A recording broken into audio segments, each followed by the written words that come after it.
Hello, Suns fans, and welcome once again to the Suns John and Matthew podcast, aka the Suns Jam Session podcast. It's not the greatest night following a disappointing and ugly loss to the Detroit Pistons, but I guess these things happen, Matthew. Not a fun one, huh? No, not really. It's like, why are you bothering me this late at night, John? This is terrible. I should be in bed by now, crying myself to sleep. That's not how it is, dude. Jamsters, we want to be here for you. We want to talk this one out. How you doing, John? I'm frustrated a little bit. It's a victory snatched from us, and at our own, it was our fault. I think that was one of the most challenging things about the loss to the Pistons, 110-105 on a Friday night. You get excited because you know that the Suns are playing at 5 o'clock. So you're like, okay, I get to come home from work. I can watch the game. It's all done by about 7:30. And then we could sit on the Suns Jam Session podcast and talk to the Jamsters and have a great time. And then reality happens. Yeah, it's basically, it's like, you can let teams go on a run. It's the NBA. It's going to happen. But then also, I think the Suns really feel like they're that team now in the end of the games that they're just going to pull it out. But they're not yet. I mean, it has happened in the past with this season, but they just have to learn from this one. They're going to come out and win tomorrow night. So I'm not too worried about this one. Man, I am worried. That's the issue. Okay. Well, let's talk about it. Yeah, let's talk about it on this edition of the Suns Jam Session podcast. So, as per usual, we thank everybody for joining us live on the YouTube channel, whether you're watching on YouTube, Facebook, or Twitter. Thank you. Make sure you hit the subscribe button and the thumbs up button. You can follow the podcast at Suns Jam on both Instagram and Twitter. You can hear the podcast on the Bright Side of the Sun Podcast Network. And make sure you rate, subscribe, and review. You can follow Matthew on Twitter. At Matthew Lissy. And you can follow me on Twitter at Darth Voida. So tonight definitely necessitates a beer. Yeah. So I brought out the good stuff, dude. So you got the White Claw. Aged wine. Yeah. Aged wine. Aged wine. How old is that White Claw? This is probably 2 months old, dude. Gross. So it's aged a little bit, right? All right. Well, I got a Scottsdale Blonde. Pop them open if you got them. And let's talk about the Phoenix Suns, huh? Let's do it.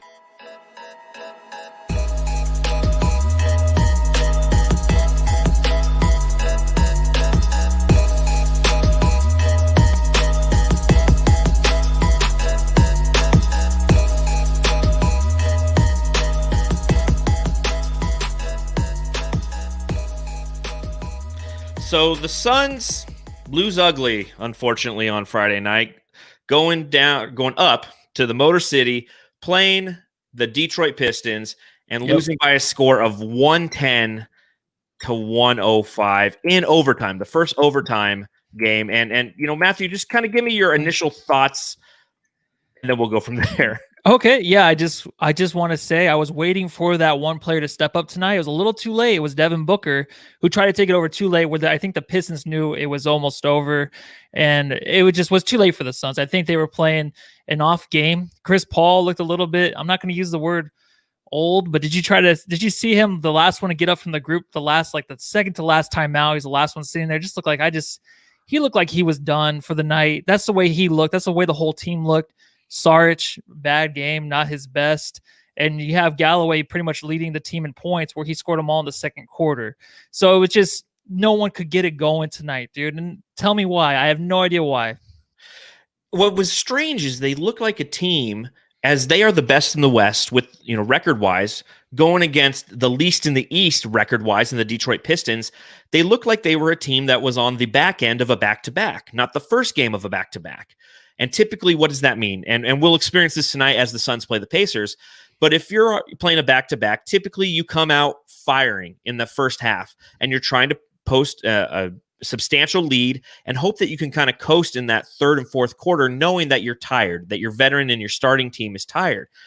And in the second half, they were the tired team. They had no energy. It felt like they were on a back-to-back, as I mentioned. And you look at the final overtime and second half, they're outscored by the Pistons 62-49. We scored 29 points in the first quarter. and we scored Yeah. 62 in overtime plus 2 quarters. The team just went ice cold from downtown. I mean, there's numerous reasons why they lost, but I think my first takeaway is just that the team looked tired, and it's frustrating to see that, knowing that they have a tough matchup tomorrow in the Indiana Pacers. Oh yeah, it's very frustrating. But I don't think the Suns really made the right decisions any time tonight. I feel like the shot selection was okay for Galloway. Besides that, I mean, Mikal Bridges, I know you can hit those corner threes towards the end of the game, though, when he was semi-covered. Those are plays you just got to take to the hoop. You can see Monty kind of getting on to him during the commercial timeouts where he's just like, make the pump fake, and then take it to the rim. Like, how many times I have to tell you? That's what it seems like he's trying to tell him. But besides that, dude, I really think that they were just making the wrong plays. Chris Paul wasn't really in a playmaking mood. Booker wasn't either. Ayton couldn't hold on to the ball. Yeah. There's a lot of that. And even when Ayton was wide open, I know like the pick and roll thing, when he wasn't able really to get the roll going, I feel like he's getting open now and he's having mismatches, but Paul does not give him the ball. Booker doesn't, maybe because they're scared he's going to fumble the ball away. There's just no confidence of throwing it into him in the post right now at all. No, I completely agree. And when they do throw it to the post, he doesn't reward them because he's kind of got the fumbling hands. And it's a challenge that, I really hope that he would start to fix, but you got to give him an opportunity to fix that by feeding him the ball. And it was just kind of, even when the game began and the starters were in the game to start, you notice that they were having challenges just putting the ball in the hoop tonight. I mean, that's what it came down to. The game starts, there's early turnovers, Detroit's attacking the paint, and it seems that teams kind of, if they do their scouting on the Suns, that's what they're noticing is if you want to affect the Suns, go to the paint, because our perimeter defense is pretty stout. We have the ability to defend in multiple ways, but if you start to go to the paint, we do give up a lot of layups, right? Yeah, I saw it towards the end of the game. I feel like it was even like the dunk by Plumlee to take the lead for the Pistons in the end, where I really started to notice, I'm like, okay, now they're taking it to the rim more.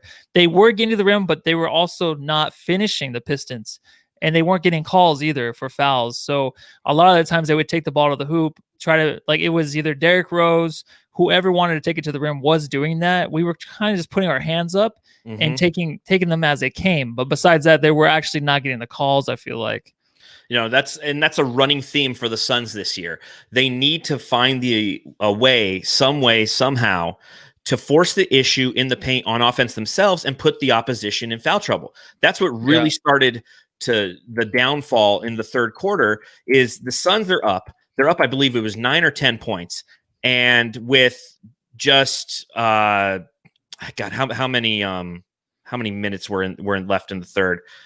Probably about 7:47. Yeah, I'm looking at my notes. At 7:47 in the third, they're up 10 points, but the Pistons get to the free throw line and they take advantage of it. Jeremy Grant, Blake Griffin, Mason Plumlee, these guys live in the paint, and they're down there just taking advantage of the Suns and slowly and methodically getting themselves back in the game. Meanwhile, the Suns are on the other side of the court shooting threes, not taking it to the rim, not trying to be aggressive. And ultimately, if you look at the final numbers on the night for the Phoenix Suns, their free throws, they only shot, as compared to the Detroit Pistons, they only shot 13 free throws. The Pistons shot 29. And the other frustrating thing is we were 46.2% from the free throw line. We only made 6 of our 13. That's terrible. Whereas the Pistons made 25 of their 29. I mean, that's a Suns number right there. Coming into this game, we were the second best free throw shooting team as a team in the league, and we go 6 for 13 from the line. Ayton doesn't make a free throw. On the off chance that he finally gets down there, he goes 0 for 3 total from the free throw line. So all these little things lead to a loss, and it looked like it had an opportunity to lead to an ugly win, but unfortunately it's an ugly loss that really shouldn't be. And this is the Pistons, 8th time in a row beating the Suns? Come on. Yeah, it's kind of ridiculous. Dave King did predict a loss, so good for him. I think that way to go, Dave. What happened last game for the Suns against Toronto, they had to get to the line. You saw that they actually did towards the end of the game. I thought it was coming. And I don't think it's the ref's fault. I still don't. I don't think it's the other team's fault. I think the Suns had to force an issue, but there's some kind of some kind of mishap between Chris Paul and the rest of the offense still, even towards the end of the game. I just don't know what really is going on between him and the rest of the players. Like, I don't know if there's a play call or players are not doing what they're supposed to be doing, but there's no one that is getting open. There's no movement. There's a lot of just really dribbling right now. You saw towards the end where Booker actually tried to take over the game, where he was actually moving and he hit a couple big shots. But besides that, I think, oh my God, I'm doing that again. Besides that, I think that actually what we were really missing was just getting to the free throw line. They had to force the issue, and they were not doing it tonight. And I don't know why. I think that they actually have to practice that next game. Whether they're winning or losing, it's going to be a tough game tomorrow night. It's going to be really hectic. But for them to win or pull something close, I think they need to just get to the line, and that they have to focus on that this next game. That needs to be the adjustment that Monty makes. And what's nice is after the Suns lost, the first time they had a back-to-back this season, they played the Kings twice, and they lost the first game, if you remember. They came out and they won that second game because Monty made adjustments, and I'm really hoping that he makes adjustments moving forward against the Pacers. Yeah. Part of you wants to blame the refs. There were a little bit of bullshit calls, but 25 fouls to 14, I'm telling you, Suns fans, it's not necessarily all the refs' fault on this one. It's the Suns' fault for not forcing the issue. They're not driving downhill. They're not trying to make layups. You got to think about what this team is right now. This team, and make no mistake about it, this team they're just not meshing yet. They're not meshing well. That first team isn't. The second team's meshing really well. Yes, sir. You have them coming out, the hashtag super, Suns super second squad. When they come out, they're a team that meshes very well together. You have Cameron Payne, who's aggressive and drives to the hoop and can draw fouls that way, or as he drives, he can kick and they hit threes. When you look at the Suns, Devin Booker doesn't know necessarily when to be aggressive yet. Chris Paul doesn't know necessarily when to be aggressive yet. They're both trying to run high pick and rolls with DeAndre Ayton, but they're not necessarily getting him the ball. And what do they do as a default? Because defenses are collapsing, they're getting it out to their three-point shooters, and they're shooting the shots. Now, granted, just like the Kings game, when we lost the Kings game, the team shot abysmally from the three-point line. They shot, if I remember correctly, it was 11 for 44. You look at this game, very similar. They shot, what? Let me see. What's the number? 17 for 52. For 52. That is the most three-point attempts in Phoenix Suns history. They shot 90 shots tonight. 52 of them were from downtown. Yeah, if they're not going in, issue. Make the adjustment. You have to make the adjustment to win these games. They're just not doing it. And tell me if I'm wrong. Anytime they took it to the rim, was there a shot blocking presence from the Pistons? I don't think there was. I think they actually had good opportunities around the rim to just put the ball over the rim. Seriously, that's all they had to do when they had it down there. Cam Johnson did it a few times early, but just take it into the paint and see what else develops. Because if you're not doing that, then you're just settling for threes. I think they were just trying to get a lousy win against a lousy team, and it's just very difficult right now, like our last game against the Raptors, because these teams are hungry now. You have Blake Griffin on the team who he might be traded, but he wants to win. This team wants to win. Of course, Josh Jackson wants to get the win. They want to win this because it's his old team. We drafted him in the first round. That's a big thing to these players. And they went out there and probably won it for Josh Jackson. That's probably one of the things that were on the checklist going into this game. What can motivate us? That was one of them. Another one is it's just a revenge game for Blake Griffin and Devin Booker, Kendall Jenner. That's another one too. So you want to make sure to get these wins. And Suns have issues against Detroit. I don't know what it is. I don't know if it's a partying the night before. Yeah, they don't go out. I'm sure they don't, whatever. But they had issues this game, and it has to start with just the adjustments of going to the rim, because Mikal Bridges can finish at the rim. By God, go to the rim. Please. My God. I love it. It's absolutely correct, though. I mean, he has the ability to finish pretty much any time that he wants to around the rim, but he's settling for the three-pointers. He's not using this pump fake, which is working every time. He just can't get there. Yeah, as Raymond Gonzalez says in the chat, it's the battle of the Eskimo brothers there, Devin Booker and Blake Griffin, and make no mistake about it, Josh Jackson did not play well. 5 points. I think it was 2 boards. I mean, he was hurt though too, I think. Yeah, he was hurt coming into the game. He was a late addition to the starting lineup, and I guarantee you that he went to Dwayne Casey before the game, said, "Hey, I want to play. This is my old team." And he just didn't have it. But you know what? The team rallied behind themselves. Jeremy Grant, I mean, he had a fantastic game playing for them. He proved that he isn't somebody who just necessarily wants to be a role player, and that's why. I mean, 31 points, 10 rebounds. He was a beast, and he's somebody who went to the rim at will. He did. Yeah, he basically did what he could to get to the rim. And a lot of the times, half the time wasn't able to finish, but he kept pushing the issue. And they just got big shots too from Sadiq Bey, one of our favorites from the draft. He really came in as soon as he was wide open 2 times in a row. It was 2 times. I don't know if they're in a row, but it was one after the other, one, maybe a play in between. I was scared of him to shoot the ball. That shot he has from 3 is smooth. He looks like he knows what he's doing on the court. He's a very scary player to play against in crunch time already against the Suns. So for him, and then of course Jeremy Grant, like you're saying, to have a game. I did think Sadiq Bey, he had 10 points, but they came in quick. I think he only played 27 minutes, but I feel like I didn't notice him on the court. 10 crucial points, dude. Yeah, I know. I didn't notice him on the court. Yeah, but also, dude, so Blake Griffin, he found a way in the end too, as well, to get down to the rim in the box, do what he could against DeAndre in the mismatch with Cam Johnson. Saric pushing him around too. He knew that he had opportunities down there. Those were crunch time points. They weren't really getting them through the whole game. I mean, the Suns were lucky that the Pistons weren't blowing them out, because I feel like the Pistons couldn't make a whole lot of shots tonight when they were given to them. No, they had a lot of wide open jumpers, 3-pointers, and they couldn't hit them. And you could see why this team is struggling in the Eastern Conference. They are not necessarily a good shooting team. Their defense is pretty poor, and the Suns had the wide open shots. They just, all of a sudden, it was almost like, and I wrote this down in my notes, I felt like I was watching Game 7, the Warriors against the Houston Rockets 2 years ago, or 3 years ago, when the Rockets missed like 27 straight 3-pointers. Yep. That's what the Suns look like tonight, because the shots were there. And like, I'm not upset that the Suns took 52 threes. I really am not. I'm upset that they didn't hit 2 more of them. Hit 19, all of a sudden we win this game. And it's that, and the adjustment that didn't occur. If the Suns had adjusted and said, you know what, the 3 isn't working for a little bit, let's try putting this team in foul trouble. I mean, in both the third quarter and the fourth quarter, the Pistons got to the line early and then abused us at the line.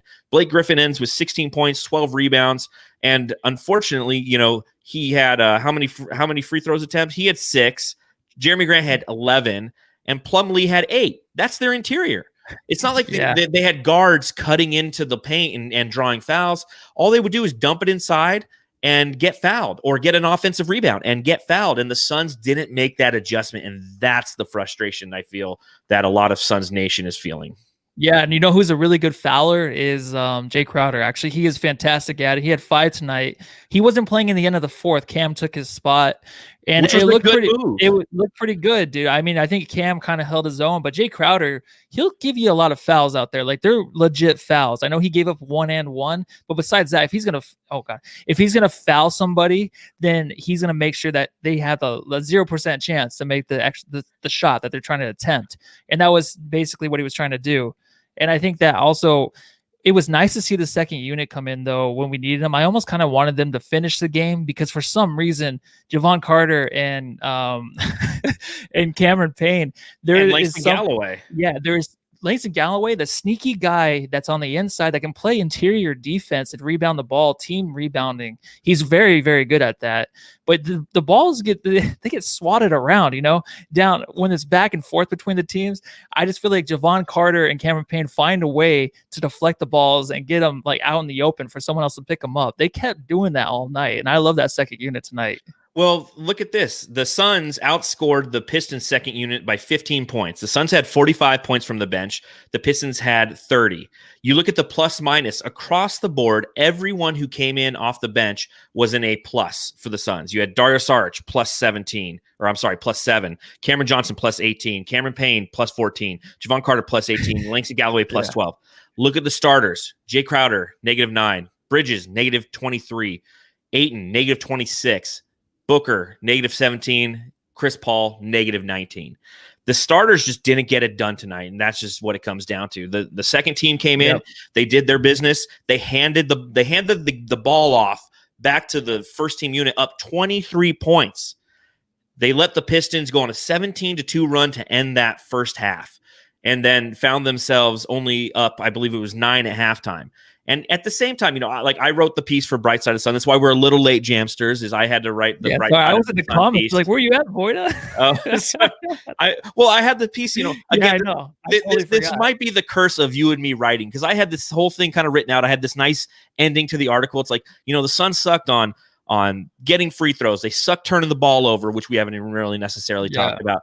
They sucked shooting the ball from three, but you know what? They still won the game. And like once I wrote that, it just started like the lead started going. I'm like deleting it. I'm like rewriting them, losing, hoping to will it into the opposite fruition. So yeah, I tried to finish it by the second quarter, and it just never works out that way.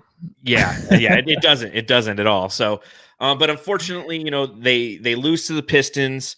Plenty more to talk about. I just want to give a shout out to all the Jamsters in the chat who join us. Really appreciate it. Yeah, let's drop a line for the fellas. That's the outro. Fellas! What up, fellas? We appreciate you fellas for joining us. Win, lose, or draw, even though you can't draw in an NBA game, we're going to be here. And although it's frustrating, it's still early in the season. The Suns are now 6-3. They still have a long road ahead of them. And I think that it's almost fitting that this happens. Again, Dave spoke it into existence, but it's fitting. We have a long journey ahead of us as Suns fans. And although it would have been great to go 7-2, maybe we all needed to remember, it's like, oh yeah, they're the Suns. Yeah, exactly, man. And it's crazy to think too, like Chris Paul was kind of a no-show in the second half. I just wanted to recap on that. I think he got his stats basically in the second quarter, and then after that, nothing really, which is fine because usually he's maneuvering the ball, he's doing other things. But tonight I didn't really see it. So I really thought Campaign would actually stay in. And it made me want to ask, like, is Campaign like the best backup point guard we've had since Barbosa, or is he better? Do you know of another backup point guard? Goran Dragic, 2010. Yeah, Dragic, when at least come playoff time back then, I mean, he was just fantastic. The playoff. But Campaign's on his way. I mean, he definitely has the playmaking ability. What I like about Campaign is his hesitation. He has that unique ability to start a drive and almost kind of pull up and hesitate and then either boost towards the basket or find the right guy to make the pass to in that moment. It's a skill set to do. A lot of guys start, Elliot Kobo, when he started going to the rim, you knew what he was doing. He was going to cut to the rim and either do a spin move or jump up in the air and not know what to do with the ball. Campaign's got more of a pace to him and a finesse to his game that I was noticing today in the second quarter that I was really pleased by that. Yeah, no, and I thought maybe he had more. See, what I think what happened was I think that when he only had because he only has a 15 minutes played, I think they were just trying to squeak this one out and then give him more minutes tomorrow night. Maybe, I don't know. I can be completely wrong about that, of course, but I think that was what they were trying to do. But I feel like he could have got more minutes. I think he would have really helped out him and Javon Carter. You got to play the hot hand, I think, in this kind of game, especially against a team like the Pistons. I just think that whoever is delivering the best knockout blow, which the second unit was, even Galloway, of course, I don't think we talked about 17 points, right? Or did we skip over that already? Or did we forget? We haven't even gone down into Langston Lagoon as of yet. Maybe now's the time. How about Langston Galloway coming home, going back to Detroit, a team that had him for the past 3 or 4 years? They didn't bring him back. He signed with the Suns for a 1-year, $2 million deal, and he came out in fuego. This was going to be the Langston Galloway game. I mean, he was unstoppable, unconscious, started 6 for 6 from the field, 5 for 5 from downtown before missing his first one.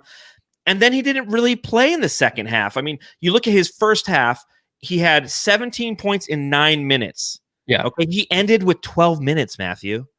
Isn't that crazy? We only played him 3 minutes in the second half and overtime. Like, why not let this guy cook? He's cooking. Booker got extra rest. This guy's cooking. You have a back-to-back going against the Pacers tomorrow. Why not just leave him in or give him more minutes in the third quarter into the fourth? That's a bad adjustment by Monty there, man.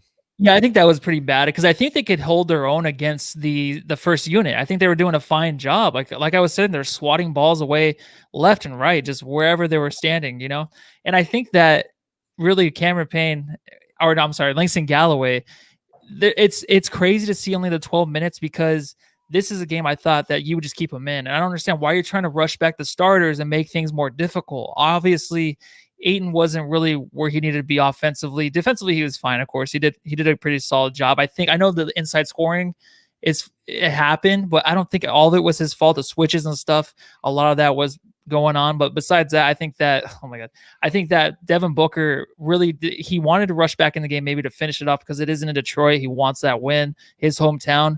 But they had a way to win this, I think, other than forcing the first team back in there to finish it off. I don't understand why that was such a thing that had to happen, you know? I completely agree. And I think between Campaign and Langston Galloway, we really could have got a lot of rest for Devin Booker and CP3 tonight. We definitely could have. Shout out to Infinite Tranquility in the chat. Campaign is not afraid to attempt a layup, unlike most of our roster. He is one of the only guys who takes it all the way. I think that that's one of the disadvantages of CP3 in his advanced age. Is he no longer is willing to go down there and try to put in a hard layup and in turn maybe draw the defense and get the ball to DA because he's probably tired. He's had 14 years of getting banged around and thrown to the ground and then injuries because of it.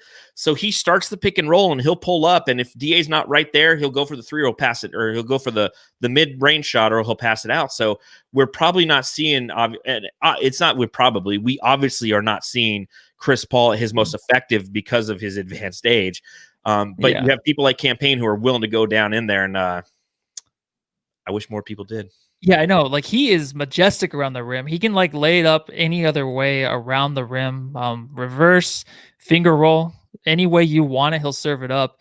And watching Chris Paul and Saric on the pick and roll, those two like old looking daddies going at it towards the rim is the funniest thing to watch. I think that when the one play where they were trying to get to Saric. I feel like Saric was getting fed the ball more than DA in the post. They were just throwing the ball at him like he had freaking like Velcro for hands. And like every time he would have the ball down there, it would get deflected, blocked. He got a couple layups and he would just get murdered down there like he always does. But they were throwing him the ball more than DA. I think the only way to get DA comfortable is to keep throwing the ball at his head as hard as you can until those hands get bigger or a little bit softer or something. Well, I mean, outside of Devin Booker's 18 shots, Dario Saric had the second most field goal attempts for the Suns tonight. Crazy. I don't know if that's necessarily a recipe for success. He didn't have that good of a game. 4 for 12 from the field. I mean, he had 12 points, 6 boards. He tried. Poor Dario. And I don't know. 4 turnovers, though. That's unheard of, right? Yeah, 4 turnovers. Yeah, I think it's time we do talk about the turnovers, though. Okay. It is unlike Dario Saric to have 4 turnovers. DeAndre Ayton had 4. That's not necessarily his game. You had 5 from Chris Paul. Or I'm sorry, 2 from Chris Paul and 5 from Devin Booker, 5 from Jay Crowder. Nope, 1. I'm looking at personal fouls. 1 from Jay Crowder, but still 5 turnovers from Booker.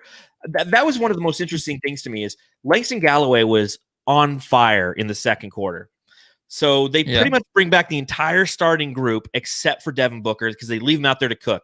He misses 1 shot. They bring Booker in the first play, he throws it out of bounds. Yep. Why?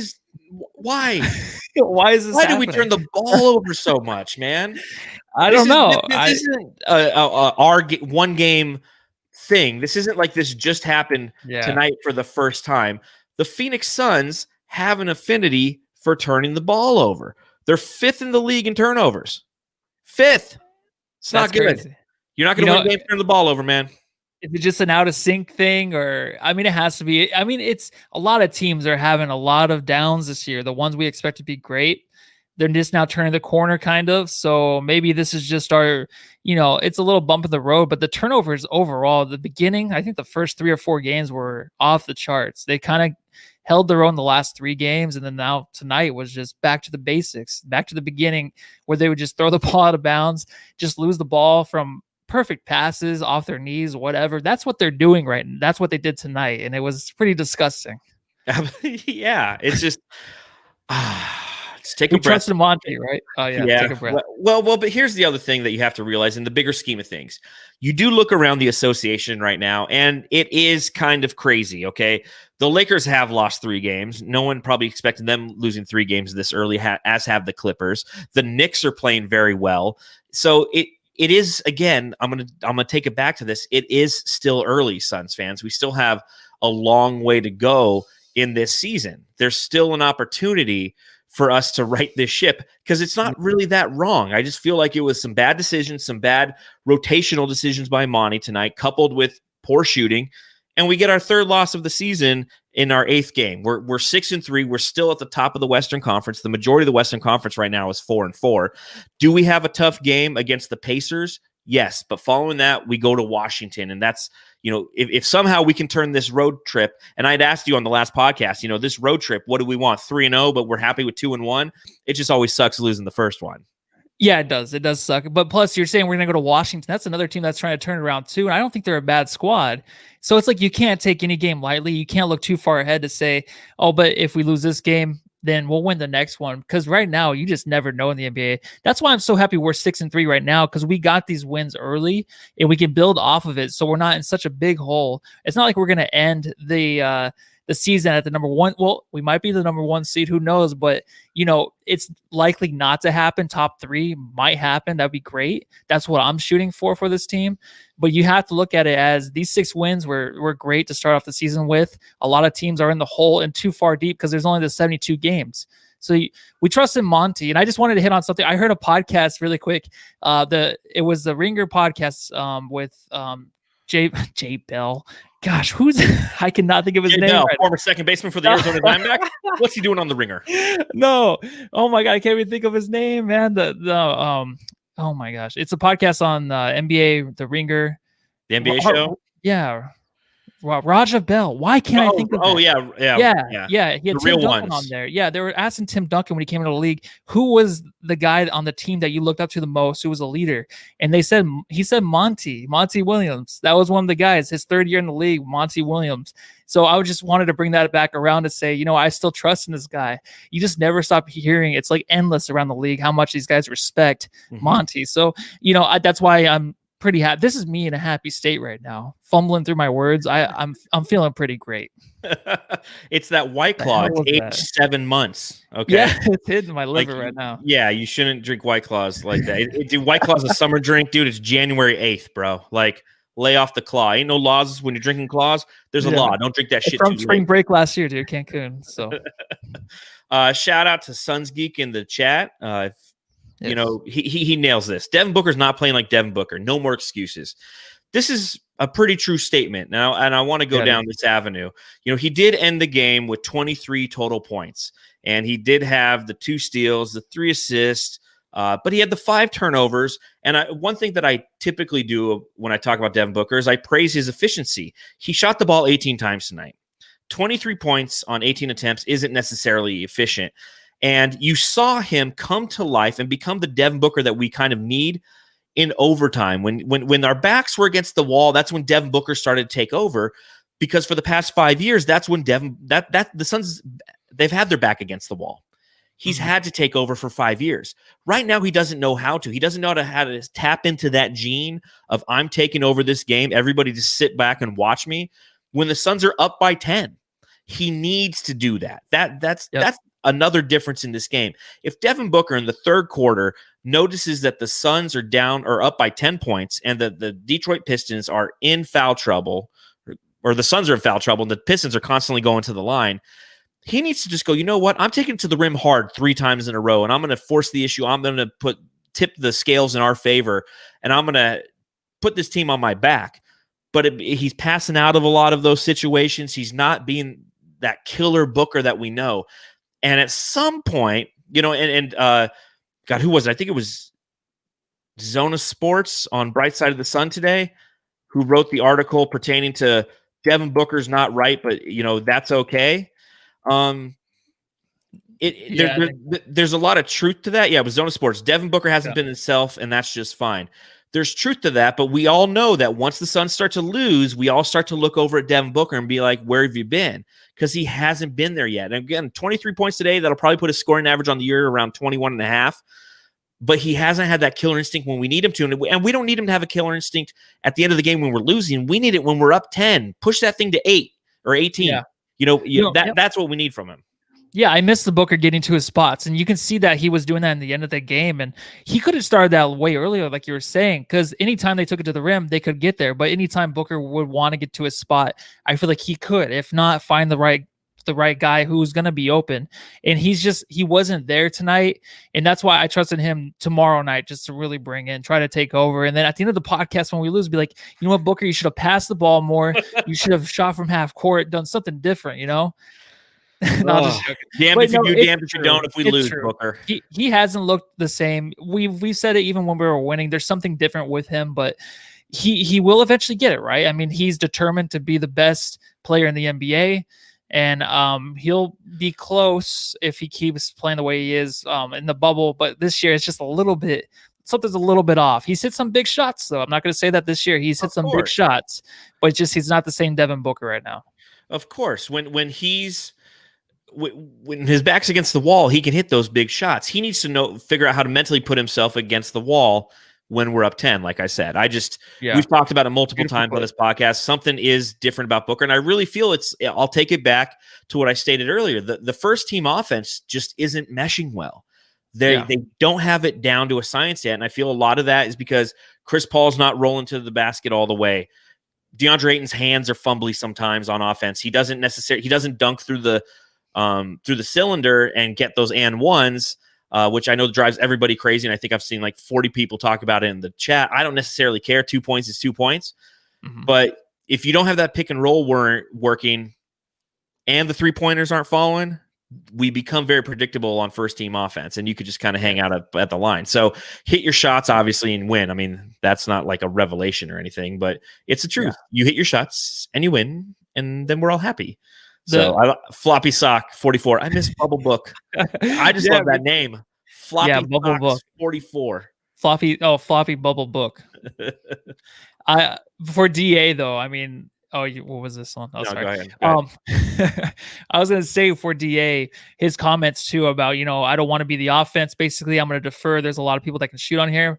Yes, but then these are games where it comes back to you, where it's like, we need you to take over. He had a good shot later on when he took his time in the box against, I don't know who the hell, some big, tall, white guy. And he made the shot over him. It's just like, if you want to take over, you can, I think. Yeah, I mean, you got to trust yourself first, DA, but I think also you have to know, like, it's okay to be the center, the vocal of, because when one of the players can't go off, like Booker couldn't until late, Chris Paul couldn't get it going. You're the third option, basically.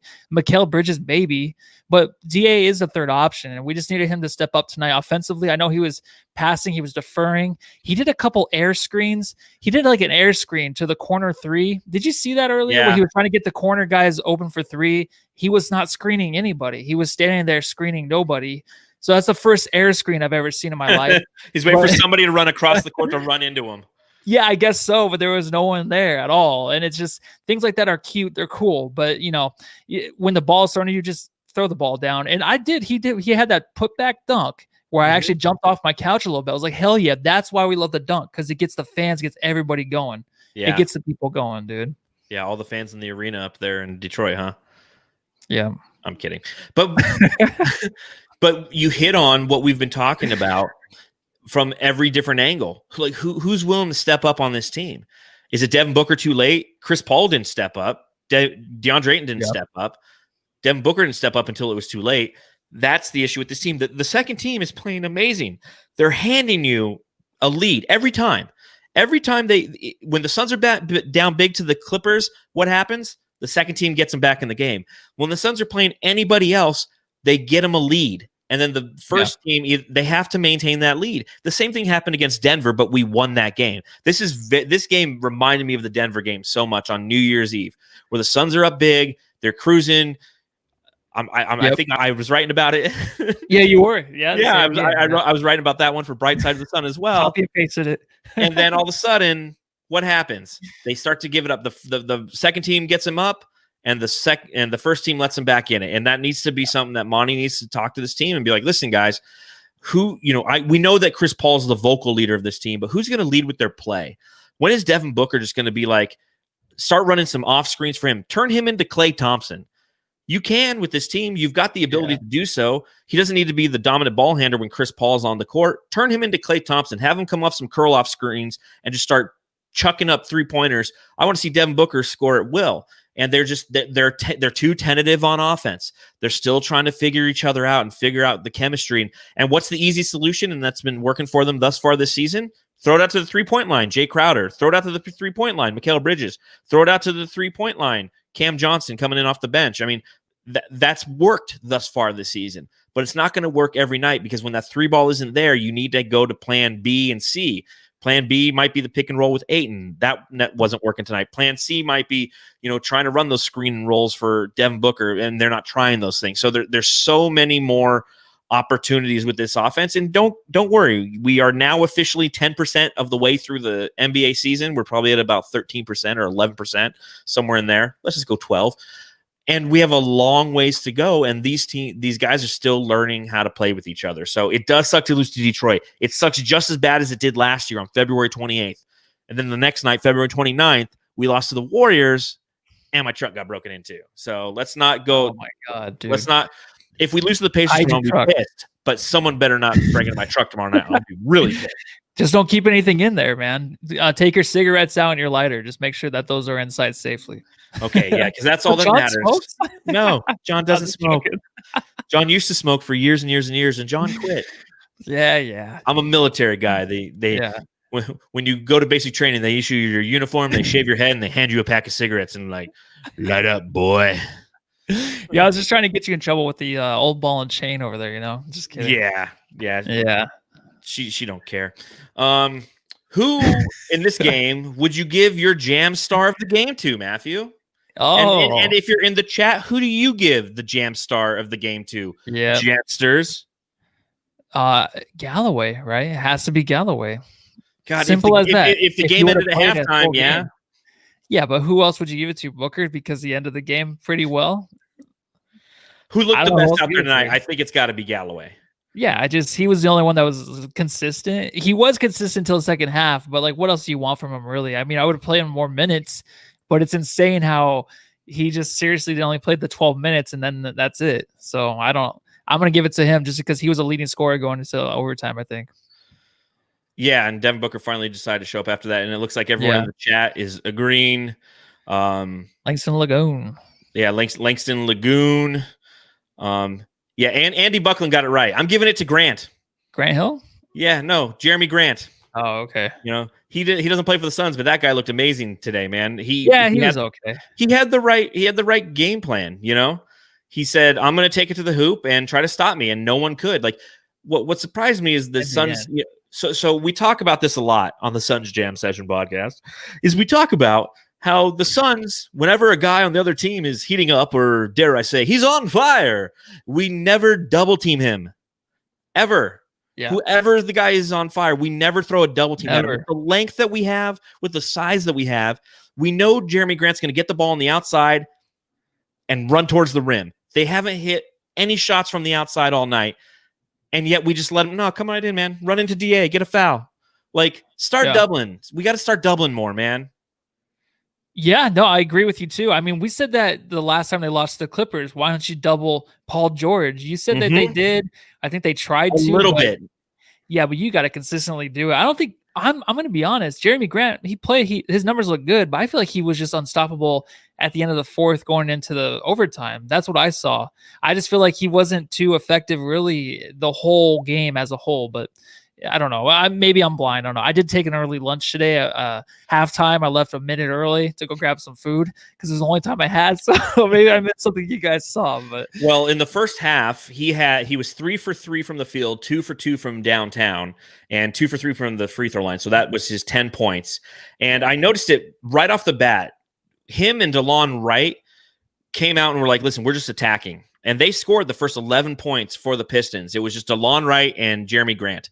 And they're like, we're just going to take it in there and see what happens. And the Suns obliged. And then, kind of time went on. The second team unit came in. The Suns go up big, and they got the Pistons out of their out of sync, if you will. Yeah. And as I was writing the article, I was like, halftime adjustments. Let's see who makes the adjustment. And the adjustment for the Pistons was, let's go back to what our original game plan was, and that is attack the paint. Let's attack DeAndre Ayton. Let's attack Jay Crowder. Let's try to get them in foul trouble. And that's exactly what it ended up happening. Raymond Gonzalez brings up a great point in the chat. Ayton watch. Bring it on. Yeah, and we haven't even run that one yet. So Ayton Watch 2021. we continue to watch DeAndre Ayton. And although he didn't have the greatest game statistically, you look at him, he went 11 points and no, wait, hold on. And 14 and 12 for DA. 14 and 12 is what he ended up with. But I think those 4 turnovers and 2 just 0 for 3 from the free throw line. You know, he doesn't necessarily get to the free throw line. He's effective. He's 7 for 8 tonight from the field, but 0 for 3 from the free throw line. Yeah. All of these different factors equate to a Suns loss. DeAndre didn't necessarily look horrible to me tonight, but the team was attacking him. The Pistons were going at him, and you know he didn't necessarily get in foul trouble because he's smart enough to. But at the same time, like he needs some help on the front end. That's what it is. You know, I was on with the Locked On Suns podcast with Brendan Clean, which aired today, and we were talking about Ayton's defense, and because of his ability to play defense, the guys in front of him, they can cheat a little bit.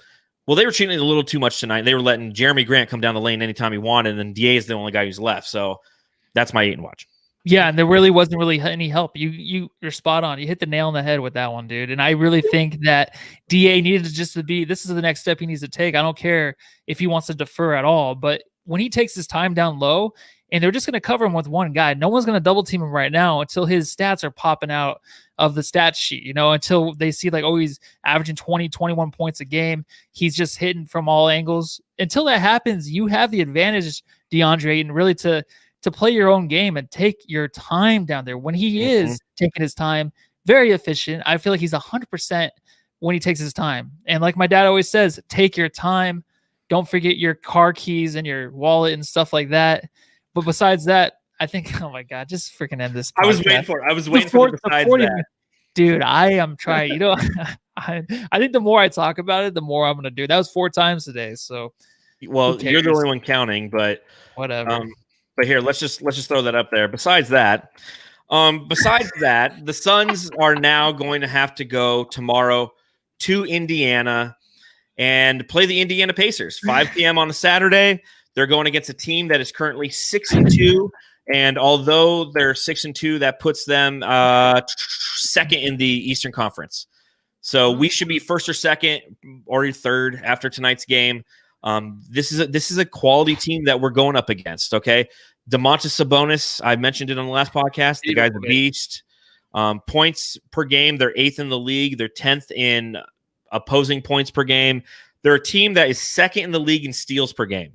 So we're a team that likes to turn the ball over a lot. You think we might want to focus on handling the ball tomorrow, Matthew? Yeah. Those 2 guards they got. Oladipo's looking kind of like his old self a little bit.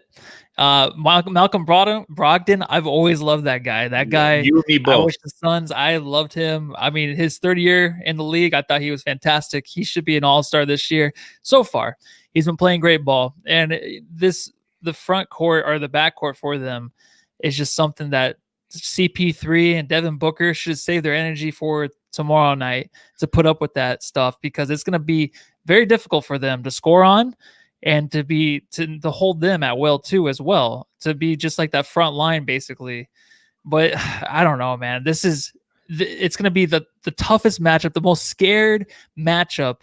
I feel, you know, going from the start of the season, dude. The 40-minute mark is where I start to lose it on the podcast. So I'm trying to build that momentum and just, you know, I got to take a break, I think. I don't know, man. I'm getting old, I guess. Besides that, they have a great interior as well. You have, for those of you who are listening to the podcast and not watching the podcast, every time Matthew says besides that, I've got a graphic down. Yeah, I didn't say it there. I know. You didn't say it there, but I'm saying it for you. Besides that, that's going to be the name of our new podcast. And besides that, but you look at, okay, they have 3 guys on their team who average over 20 points a game. You have Malcolm Brogdon has 23.6 a game. You have Domantas Sabonis has 20.8, and Victor Oladipo has 20.4. So that right there is 63 points right off the bat that they have. Okay, you put Definitely. behind them, they have Justin Holiday, who is a defensive guard. You have Miles Turner, who with DeMontis Sabonis is going to put Ayton and Jay Crowder and anybody else we put in there tomorrow night. Maybe Kaminsky will get some minutes, but they're going to be pounding the ball down low. They lead the league in 2-point field goal percentage, or the second in the league. They shoot 56.8% from 2-point field goal range. You know what that means to me?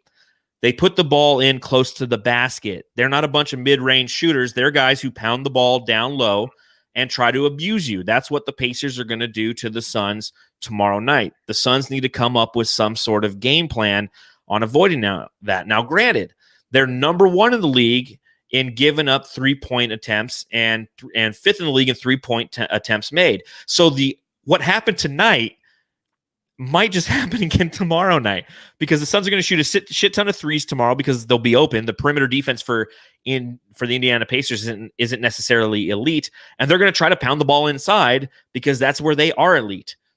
It's going to be quite an interesting game. They keep the ball up high, dude. If you watch them, they don't put the ball on the floor. They keep it up high and just put it over the rim.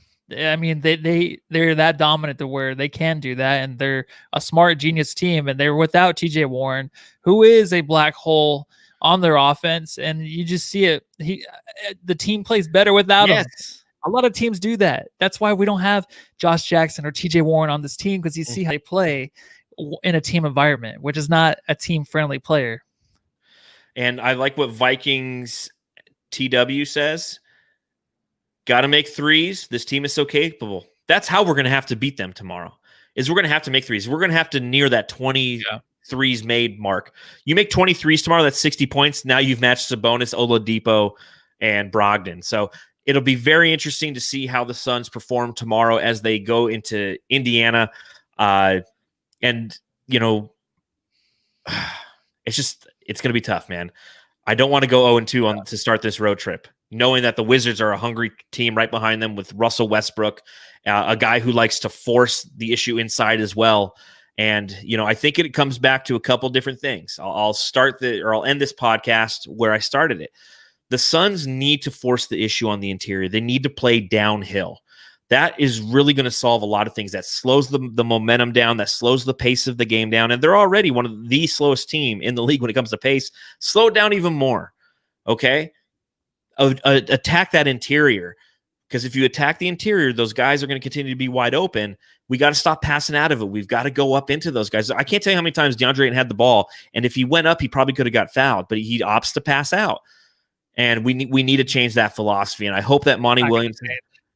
Well, I mean, did you hear Kevin Ray ask? Was it Kevin Ray that's with EJ on the K Ray, broadcast? Yeah, he asked him.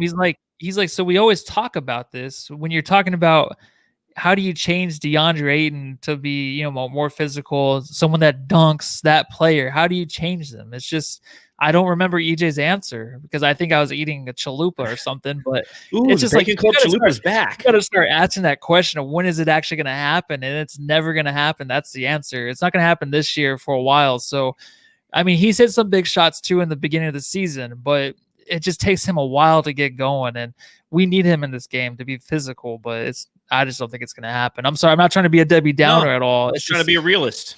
Yeah, you know, I'm not optimistic about this one. We're the podcast of realism, and reality sucks. No, for Javon Carter. It was a rough one. Quick thoughts. Brains. It's that time of the podcast where we talk about things that are going on in the NBA outside of the Phoenix Suns, but might affect the Phoenix Suns. What are your thoughts on all these teams coming down with COVID all of a sudden, man? I mean, you have the 76ers, the Mavericks, the Nets. Who did I see? I mean, things are popping up every 5 minutes. Yeah. And, you know, there's more guys out.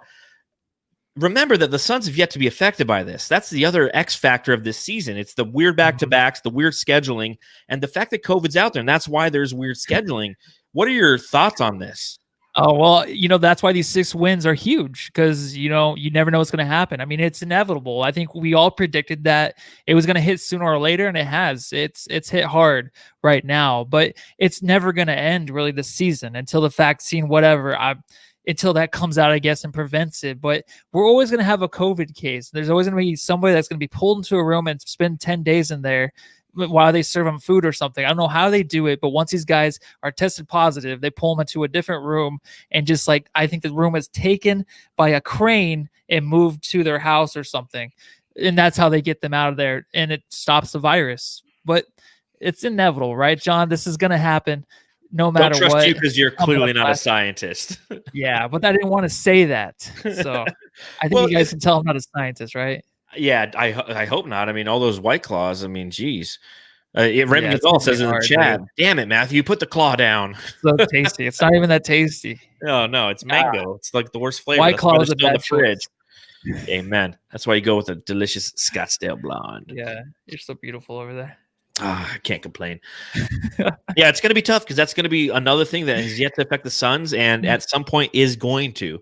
We're going to have to manage guys being out when this occurs, and that's why we've talked about the depth of this team is so important. But that's why these wins and these dropped games, these ugly losses, are so vital right now. We need to move past these things because we need to get as many, ticks in the win column, if you will, moving forward, because you don't know when it's going to hit and you don't know how bad it's going to affect the team. So we got a long way to go. We got a game tomorrow. Jamsters, that if you want to hang out with us, we'll be here once that game goes final against the Indiana Pacers tomorrow. No life. So, we'll be here. No life for us. No life. I got no life. It's a Saturday night. Where am I going to be? Right here with you, Jamsters. No one on my left knee, no one on my right. So I'm right here for you guys. That was kind what of that sweet, means. Matthew. I don't know what it means, but it was kind of sweet. Like, get me all emotional over here. That was well said. But make sure, everybody, that you subscribe to the podcast on YouTube. Go ahead and hit the subscribe button. Hit the little bell. It'll notify you once we go live after the game, because sometimes it'll take 5 minutes. I'm sorry. I had to finish an article for Brightside today. You can read our articles on Brightside of the Sun, both Matthew and I. It's where you can read us, if you will. And 2 weeks ago, my last article. Yeah, is that right? Yeah, last time you had to do well, the last game I had to cover. That was my last article. There you go. And I'll actually be covering the Washington one as well. So I was looking at the list. I was like, damn, I signed up for 2 almost back to back. Yeah, you did. I don't have one till February because everyone took that. Good for you. No one cares about this. But you can follow the podcast at the Bright Side of the Sun Podcast Network. Wherever you get your podcasts, make sure you subscribe, rate, and review. You can follow the podcast. I'm going to go British here. Here we go. This is going to be a horrible British accent. I'm sorry to all of our British listeners. Pip, pip, cheerio. You can follow the podcast. No, I'm not going to do it. I can do a better Irish accent. Let's do an Irish accent. You can follow the podcast at Suns Jam on both Instagram and Twitter. You can follow me on the Twitter. I'm at Darth Voita. You can follow Matthew on Twitter. That was horrible. We're clearly gone off the rails. Come back. Join us tomorrow night. Right here, dude. Call us. Hit us up tomorrow night. We'll be here live. We appreciate everyone always listening and joining us. Take care, Suns fans. Enjoy the fact that we're done with this at 8:48 Mountain Time. All right, yeah. It's been a fun night. I mean, for the last hour, thank you, everybody. Jamsters, go home and love your family. Okay. Tardy.